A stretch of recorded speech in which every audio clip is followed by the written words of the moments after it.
ইসলাম খালি খানকার দিকে ডাকা না, ইসলাম হলো কমপ্লিট কোড অফ লাইফ। পরিপূর্ণ জীবন যেখানে নাই, ইসলাম সেখানে খণ্ডিত কোনোদিন, এই খণ্ডিত ইসলাম নিয়ে কেউ কোনোদিন কাজ করতে পারে না। এই জন্য পৃথিবীতে যেখানে ইসলামী আন্দোলন, সেখানে আল্লাহর জমিনে আল্লাহর দিনকে কায়েমের আন্দোলন তারা নির্ভীকভাবে করে দেয়, ঠিক কিনা? আল্লাহর জমিনে আল্লাহর দিন যদি প্রতিষ্ঠা হয়ে যায়, নামাজ অটোমেটিক প্রতিষ্ঠিত হয়ে যাবে, যাকাত অটোমেটিক প্রতিষ্ঠিত হয়ে যাবে, ব্যাংক বিমা অটোমেটিক ইসলামীকরণ হয়ে যাবে, শিক্ষা ব্যবস্থার ভিতরে নাস্তিকবাদ অটোমেটিক পালিয়ে যাবে, ঠিক কিনা? এই জন্য নবীর ডাক ছিল পরিপূর্ণ ইসলামের দিকে, আমাদের ডাক খণ্ডিত দিকে। কেউ আসেন ভাই নামাজে যাই, আসেন ভাই দিনের কাজ করি। অনেকের আয়োজনের ভিতরে ইসলামী আন্দোলন শব্দটাও কি নাই, অনেকের আয়োজনের ভিতরে জিহাদ শব্দটাও কি নাই।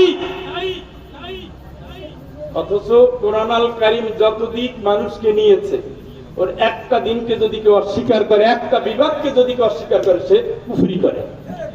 কি করে? اليوم أكملت لكم دينكم وأتممت عليكم نعمتي ورضيت لكم الإسلام دينا।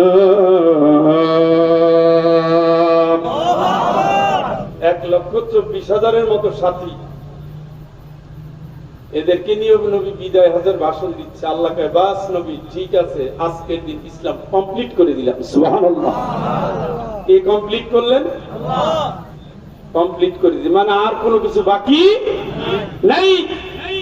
এখন সে পুরোপুরি ইসলামের ভিতরে ঢুকুলু সিলমি, পুরোপুরি ঢুকো। খালি নামাজ না, খালি সমাজ না, বেদিনদের হাতে রাষ্ট্রের দায়িত্ব দিয়ে, নাস্তিক মুরতাদদের হাতে রাষ্ট্রের দায়িত্ব দিয়ে, সেকুলারদের হাতে রাষ্ট্রের দায়িত্ব দিয়ে, মানব রচিত মতের ধারক বাহকদের কাছে রাষ্ট্রের দায়িত্ব দিয়ে যারা ঘরে বসে জিকির করে আল্লাহর কসম, তারা নবীর সুন্নাহকে অস্বীকার করে।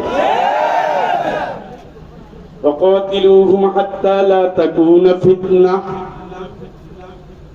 وقاتلوهم حتى لا تكون فتنة ويكون الدين كله لله।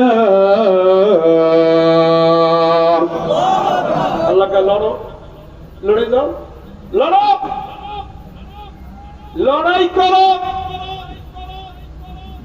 যতদিন পর্যন্ত মানব রচিত মতবাদ ধ্বংস না হয়, আল্লাহর দ্বীন যতদিন প্রতিষ্ঠিত না হয়, ওয়ায়াকুনা দ্বীনু কুল্লুহু লিল্লাহ।